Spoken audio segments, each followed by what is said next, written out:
Oke, pada kesempatan kali ini kami akan menjelaskan mengenai materi project scheduling, lagging, crashing, and activity network. Nah, yang pertama itu kita akan membahas mengenai lags in precedence relationship, hubungan ketergantungan dengan lag. Nah, dalam penjadwalan proyek, setiap aktivitas biasanya memiliki hubungan dengan aktivitas lain. Hubungan ini disebut precedence relationship, hubungan ketergantungan. Kadang suatu aktivitas tidak harus menunggu aktivitas sebelumnya selesai total, atau harus dimulai atau diakhiri pada waktu tertentu terhadap aktivitas lain. Karena itu digunakan lag. Nah, apa itu lag? Lag adalah jeda waktu atau selang waktu antara aktivitas satu dengan aktivitas lainnya. Lag digunakan agar jadwal project itu lebih fleksibel, lebih realistis, dan bisa mempercepat project. Nah, contoh sederhananya seperti aktivitas B selesai, tetapi aktivitas C baru boleh dimulai 4 hari kemudian. Maka itu terdapat lag 4 hari. Nah, ada 4 jenis hubungan lag. Yang pertama itu finish to start atau kita singkat FS. Hubungan yang paling umum. Artinya, aktivitas berikutnya baru bisa dimulai setelah aktivitas sebelumnya itu selesai.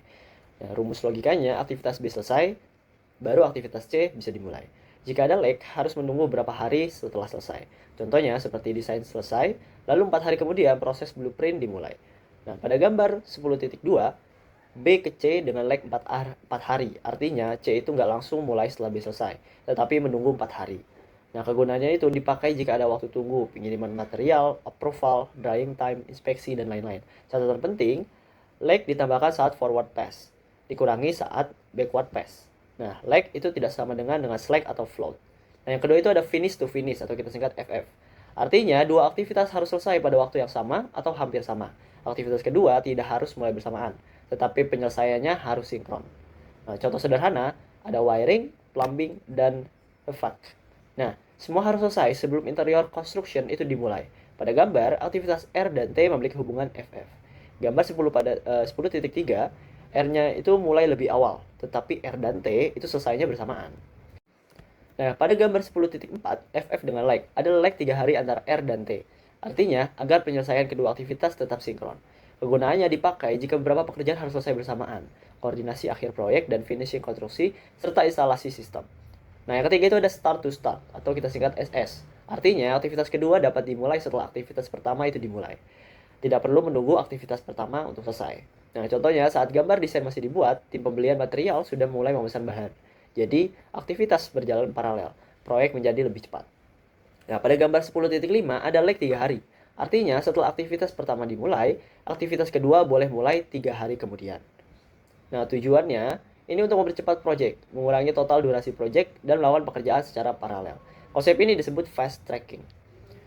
Nah, selanjutnya itu start to finish atau kita singkat SF. Jenis yang paling jarang digunakan. Artinya, aktivitas kedua baru bisa selesai jika aktivitas pertama itu sudah dimulai. Contoh pada gambar 10.6, aktivitasnya ada Y, itu pengecoran beton, dan W, itu drainase air. Pengecoran tidak boleh selesai sebelum sistem drainase mulai bekerja. Nah, karakteristik SF itu jarang digunakan karena logikanya itu lebih kompleks. Biasanya dipakai pada pergantian shift kerja, sistem backup, proyek konstruksi tertentu. Gantt chart merupakan alat grafis pertama yang dikembangkan oleh Harvey Jahn pada tahun 1917 untuk tujuan penjadwalan proyek. Alat ini membangun jaringan berbasis waktu time-based network yang menghubungkan setiap aktivitas proyek dengan jadwal dasar atau baseline yang telah ditetapkan secara visual. Diagram ini menyusun aktivitas proyek dalam kolom di sisi kiri, sementara durasi waktu aktivitas digambarkan sebagai batang horizontal di sepanjang garis waktu kalender yang ada di bagian atas.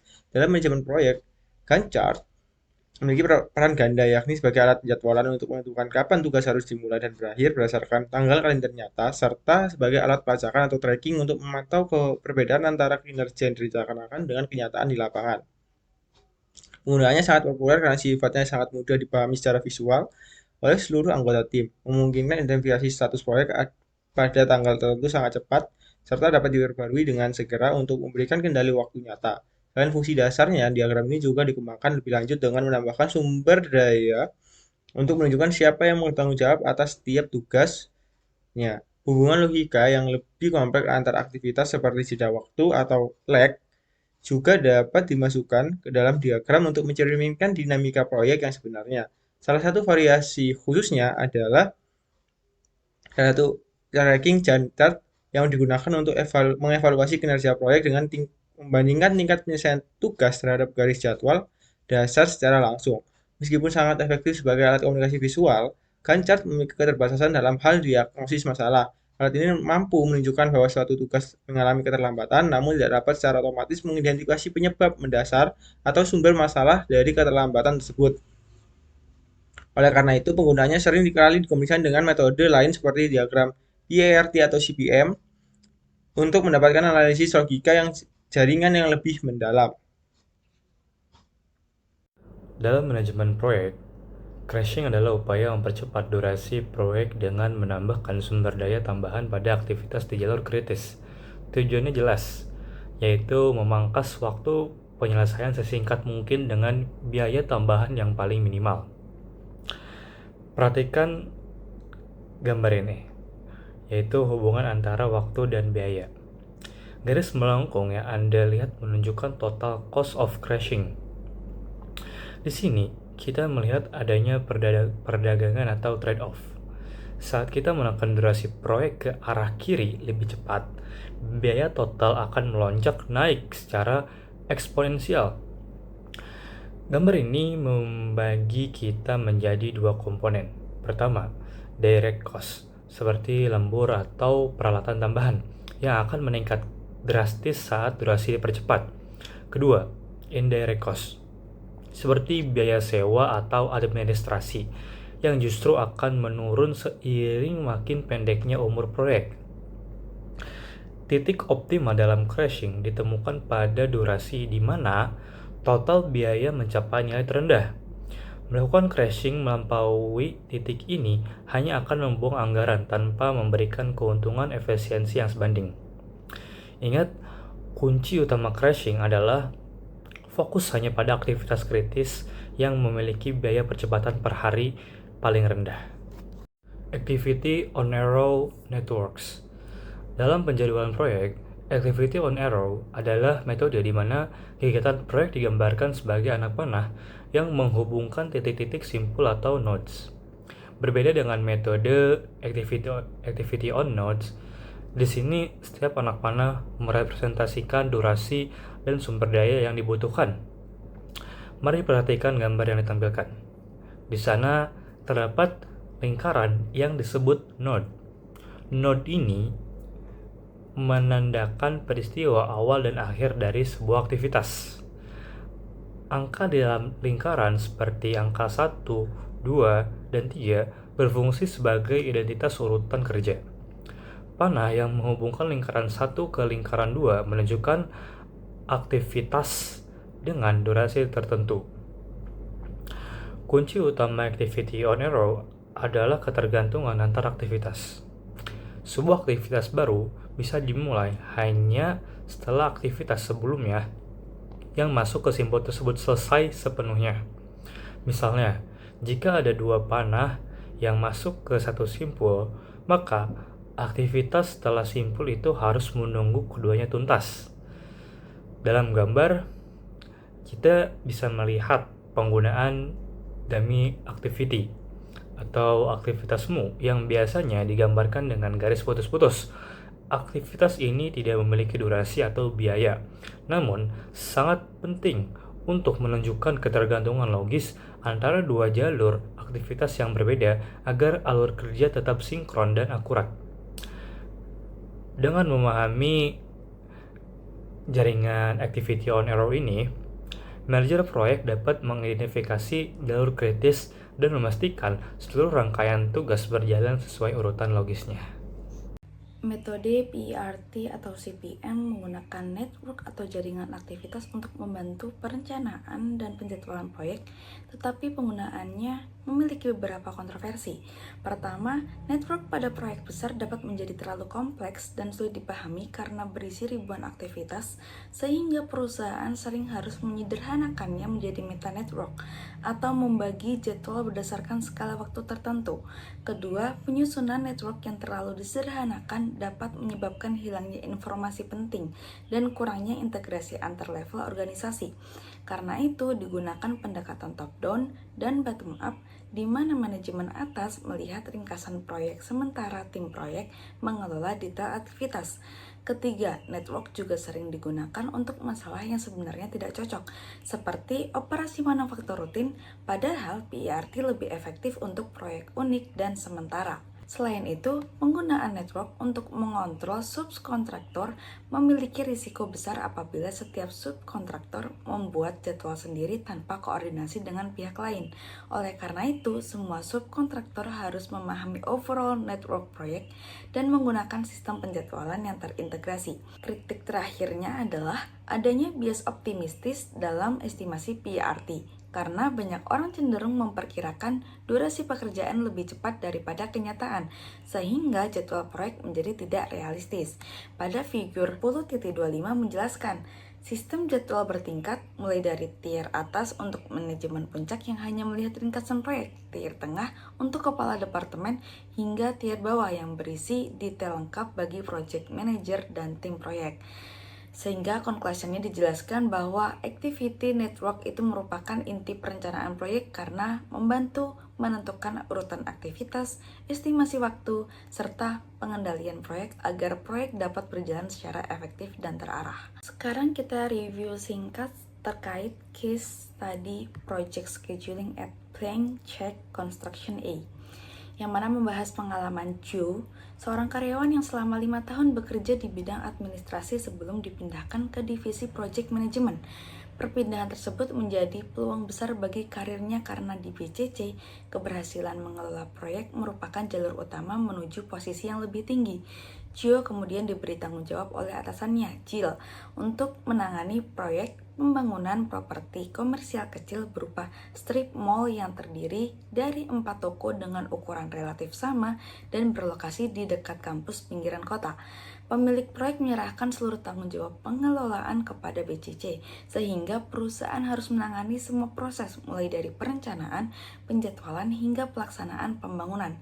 Nah, dalam kasus tersebut, Joe mulai menyusun project scheduling dengan mengidentifikasi aktivitas-aktivitas utama proyek secara umum tanpa langsung masuk ke detail teknis konstruksi. Tantangan terbesar Joe adalah minimnya pengalaman di bidang manajemen proyek, sehingga ia harus belajar memahami hubungan antar aktivitas, urutan pekerjaan, serta bagaimana membuat jadwal proyek yang realistis. Pada proyek konstruksi, setiap pekerjaan saling bergantung, misalnya pembangunan struktur tidak bisa dilakukan sebelum fondasi selesai. Karena itu, kesalahan dalam perencanaan dapat menyebabkan keterlambatan dan pembengkakan biaya. Kasus tersebut menunjukkan bahwa keberhasilan proyek nggak hanya bergantung pada kemampuan membangun secara teknis, tetapi juga pada kemampuan project manager dalam merencanakan, mengatur sumber daya, mengordinasikan pekerjaan, dan mengendalikan proyek agar dapat selesai tepat waktu dan sesuai target. Pengembangan jaringan proyek yang terdiri dari setidaknya 20 langkah yang harus dilakukan untuk menyelesaikan proyek. Seperti yang disarankan oleh studi kasus, buatlah tingkat detail untuk aktivitas-aktivitas ini bersifat umum, bukan spesifik. Pastikan untuk menunjukkan beberapa tingkat hubungan prioritas di antara aktivitas-aktivitas tersebut.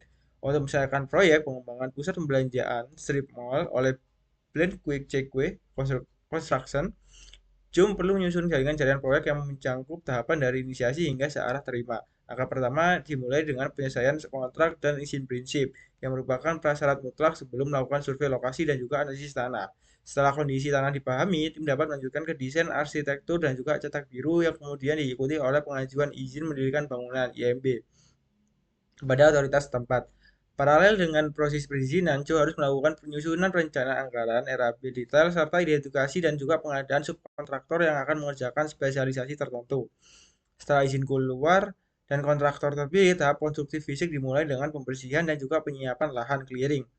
Dilanjutkan dengan penggalian dan juga pekerjaan fondasi. Setelah struktur di bawah kuat, aktivitas beralih ke pekerjaan rangka pembangunan utama, framing, dan juga pemasangan atap roofing untuk memastikan bangunan kedap air. Setelah struktur utama berdiri, pekerjaan teknis interior dapat dimulai secara bersamaan meliputi instalasi sistem listrik dan panel, instalasi sistem plumbing, pipa air, serta instalasi sistem HVAC pendingin ruangan. Tahap berikutnya berfokus pada penutupan bangunan, yakni pemasangan dinding eksterior dan juga jendela, diikuti dengan pemasangan dinding interior dari wall di keempat unit toko. Untuk menunjang operasional dilakukan pengerjaan pengaspalan area parkir dan juga akses jalan serta pemasangan saluran drainase kawasan.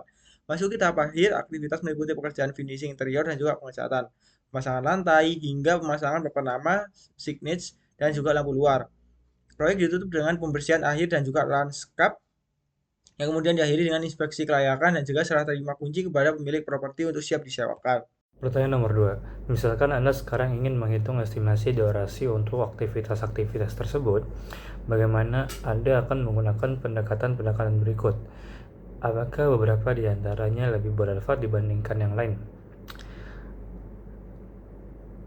Pertama ada pendapat ahli, expert opinion. Kedua ada past history. Ketiga ada mathematical derivation. Dalam kasus Blanke Ceke, estimasi durasi dapat dilakukan melalui 3 cara. Pertama, expert opinion.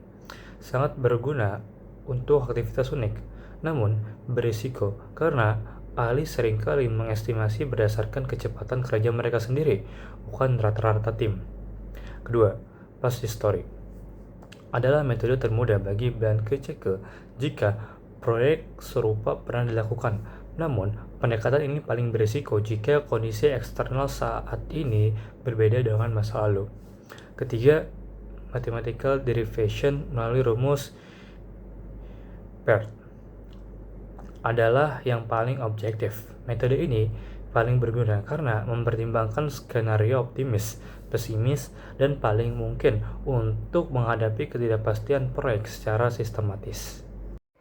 Oke, kita menjawab pertanyaan ketiga. Joe is trying to decide which scheduling format to employ for his planning, AON or AOA. What are some of the issues that Joe should first consider prior to choosing between these methods? Oke, sebelum Joe memilih penggunaan metode Activity on Node atau AON atau Activity on a Row AOA dalam penyusunan jadwal proyek, ada beberapa hal penting yang perlu dipertimbangkan terlebih dahulu. Yang pertama itu tingkat kompleksitas proyek.